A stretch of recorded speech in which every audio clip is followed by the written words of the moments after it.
Então nós temos aí alguns componentes dos extintores, né? Por exemplo, nós temos componentes de um extintor aí, o lacre de segurança, o pino de segurança, o manômetro, a mangueira, o difusor, né? A alavanca de acionamento móvel, a alavanca de acionamento fixa, controle de vistoria, etiqueta, fabricante, instruções, tipos de fogo, selo e metro, tá ok? Temos também aí, para nos ajudar aí referente à questão do combate a incêndio, as mangueiras de incêndio. A mangueira de incêndio é um equipamento de combate a incêndio constituído de um duto flexível, dotado de juntas de união em suas extremidades, destinado a conduzir a água sob pressão. As mangueiras mais comuns são de 1,5 e 2,5 de diâmetro. Mangueiras para o uso hospitalar devem ser do tipo 2, ok? Os esguichos, nós temos dois tipos de esguicho. Nós temos o mais utilizado, que é o esguicho regulável, e o tipo agulheta, que é o que contém aí o jato sólido no momento do esguicho da água. Dispositivos esses adaptados, tá bom? Na extremidade das mangueiras, destinado a dar forma, direção e controle ao jato, tá bom? Podendo ser do tipo regulável ou do tipo sólido. Esses dispositivos são para lançamento de água através de mangueiras, sendo reguláveis, possibilitando a emissão do jato compacto ou neblina, tá bom? Temos aí a chave Stores. A chave Stores é um equipamento usado no acoplamento da mangueira ao esguicho ou ao hidrante, quando a força física não é suficiente para o diâmetro de 1,5 ou de 2,5, tá? Temos os adaptadores Stores também. O adaptador Stores de agente rápido é um equipamento de união entre mangueira e esguicho, e entre mangueira e o registro do hidrante, tá? Temos também a questão aí dos hidrantes, tá? O que seria o hidrante? Um ponto de tomada de água, onde há ponto de saída composta de válvula angular. No abrigo ficam adicionados os seguintes equipamentos: mangueira, esguichos, adaptadores e chave Stores, sendo proibida a guarda de outros objetos, tá bom?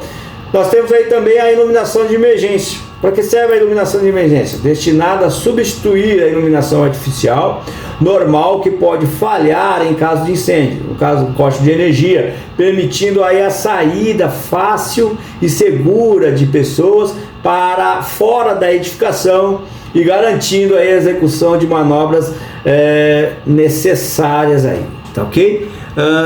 Ainda nós temos, dentro dessas situações referente à iluminação de emergência, os alarmes de incêndio. Esses alarmes de incêndio, dispositivos denominados de botoeira, cujo objetivo é disparar um alarme em um sistema de segurança contra incêndio central de alarme acionado por uma ação humana aí, tá ok? Temos aí a central de alarme, ou seja, a central de alarme tem por finalidade enviar sinais de alerta para dispositivos de sinalização audiovisual, como sirenes e luzes de emergência, quando acionada pela botoeira, tá ok? Temos aí os sprinklers, os chuveiros automáticos sprinklers, que são componentes termosensíveis, projetados para reagir a uma temperatura pré-determinada, que sob a ação do calor do fogo automaticamente entra em funcionamento após o rompimento do bulbo. Existem 4 tipos de bulbo: bulbo vermelho, bulbo amarelo, bulbo verde e bulbo azul. O bulbo vermelho, a temperatura de rompimento dele é de 68 graus. O bulbo amarelo, a temperatura de rompimento dele é de 79 graus. O bulbo verde, a temperatura de rompimento é 93 graus. E o bulbo azul, a temperatura de rompimento é de 141 graus, ok? Temos aí também os detectores de fumaça. Esses detectores de fumaça são sensíveis a partículas sólidas ou líquidas dos produtos da combustão. São constituídos por células fotoelétricas que emitem uma corrente variável segundo a um fluxo luminoso, tá? Quando há qualquer fumaça na atmosfera, a célula emite corrente máxima. A presença da fumaça reduz o fluxo luminoso, provocando a queda na corrente, acionando o alarme, tá ok?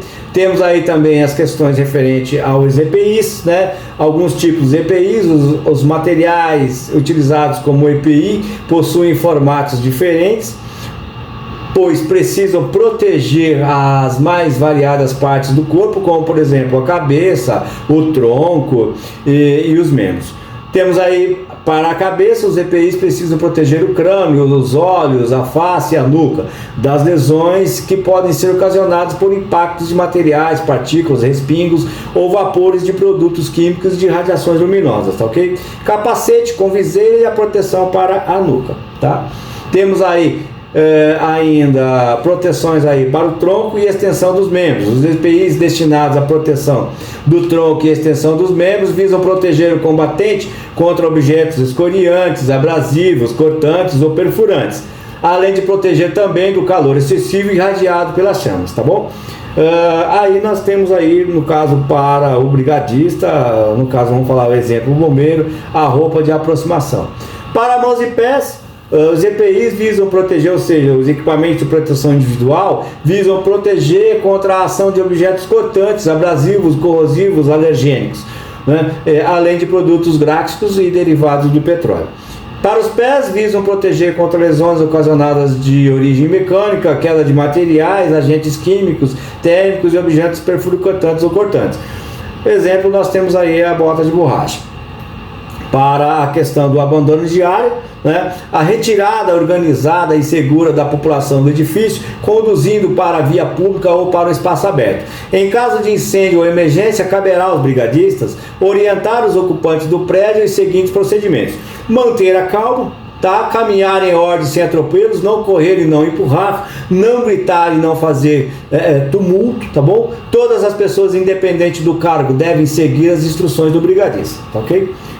Nunca voltar para apanhar objetos. Ao sair de um lugar, fechar as portas e janelas sem trancá-las. Não se afastar dos outros e não parar nos andares, é importante isso, tá? Levar consigo pessoas, visitantes, retirar sapatos de salto alto, não acender ou apagar luzes se sentir cheiro de gás, deixar a rua e as entradas livres. Lógico, importante. Dirigir-se para um local seguro, pré-determinado para brigada e aguardar novas instruções. Importante salientar que dentro do abandono de área, em locais com mais de um pavimento, nunca utilizar o elevador, utilizar as escadas de emergência. Descer sempre utilizando o lado direito da escada. Procure utilizar o corrimão. Não subir, procurar sempre descer. Nunca pare nas escadas. Ao descer as escadas, procure manter a calma. Jamais empurre as pessoas que vão à sua frente. Seja solidário. Procure ajudar pessoas com dificuldade ao descer as escadarias do prédio. Importante tudo isso. Em abandono de área, ainda em situações extremas, nunca retirar as roupas, procurar molhá-las a fim de proteger a pele da temperatura elevada. Se houver necessidade de atravessar uma barreira de fogo, molhar todo o corpo, roupas, sapatos e cabelo, proteger a respiração com o pano molhado junto à boca e no nariz, manter-se sempre o mais próximo do chão, que é importante, que é o local com menor concentração de fumaça, ok? Em situações extremas, sempre que precisar abrir uma porta, verificar se ela está quente e mesmo assim só abrir vagarosamente para que o fogo não te atinja. Se ficar preso em algum ambiente, procurar inundar o local com água, mantendo molhado. Não saltar de altura que represente perigo de morte, mesmo que esteja com queimadura, intoxicações, enfim. Grite por socorro, importante isso.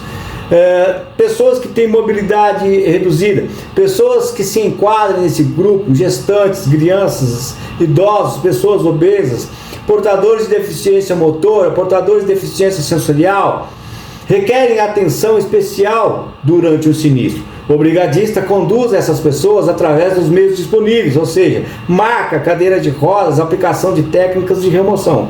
Importante tudo isso. Quais são os principais riscos específicos em uma planta? Incêndios e explosões constituem os princípios de risco de uma planta. Alguns exemplos de riscos para as plantas são tanques e gases medicinais, caldeiras, tanque de produtos inflamáveis, óleo diesel, resíduos inflamáveis, fontes de ignição geradas em função de manutenção elétrica de bombas e equipamentos, fontes de ignição geradas em instalações elétricas inadequadas ou sobrecarregadas. Enfim, dentro das psicologias de emergência também é importante, a psicologia das emergências estuda o comportamento das pessoas nos acidentes, desastres e sinistros. As reações humanas são condicionadas por um mecanismo fisiológico, de experiências anteriores e sugestivas ou de momento. Não permita que o medo paralise seus movimentos. Seja algo, deve ser, se algo tem que ser feito, faça ainda que com medo. Importante tudo isso. Dentro das ações psicológicas em emergências, a fuga, na maior parte dos comportamentos, a luta da situação de perigo ou ausência dela, a inércia em que nada mais é de um processo total de negação do fato relacionado com o perigo motivado por uma situação maior e mais complexa que a capacidade individual de ser tomada. Qualquer reação, quer fugir ou lutar, resposta fisiológica ligada ao medo, ok? Ou seja, dentro também de um plano de emergência, consiste em alerta, identificada a uma situação de emergência, qualquer pessoa pode alertar através dos meios de comunicação disponíveis aos ocupantes e aos brigadistas, tá?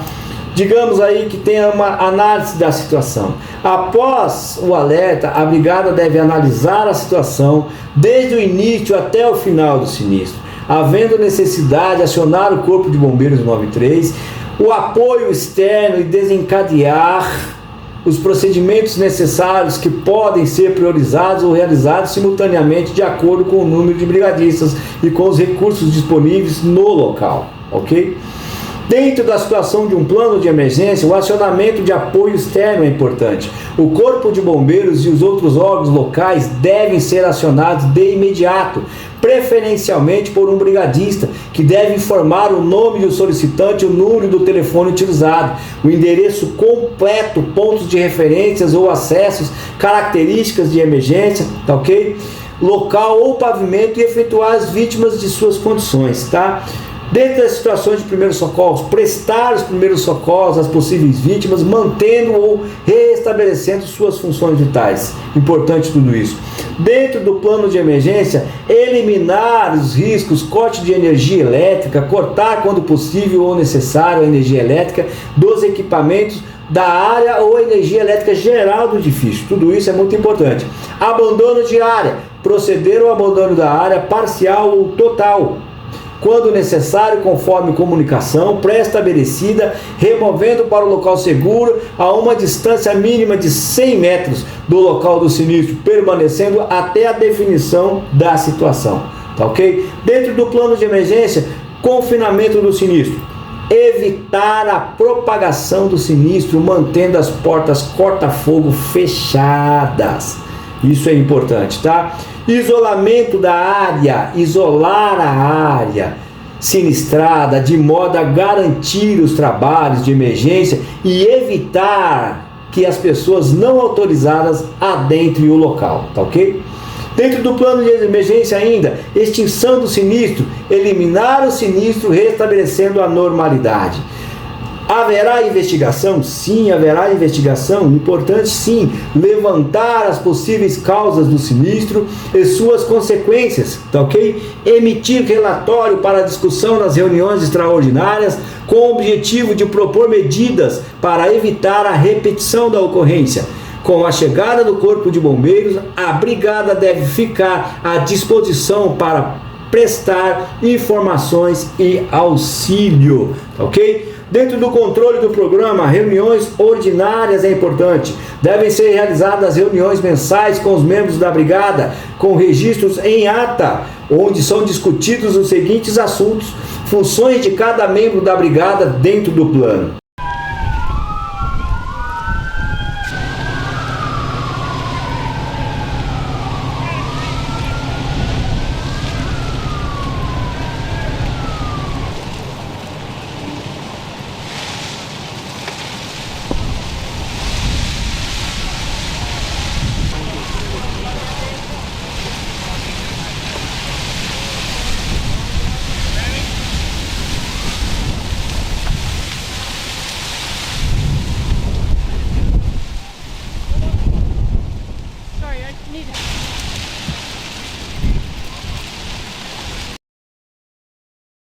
As decisões tomadas são registradas em ata e enviadas às áreas competentes para providências pertinentes referente ao assunto, tá ok?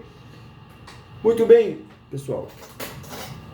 Essa é a nossa aula de brigada teórica de combate a incêndio para brigadistas, ok?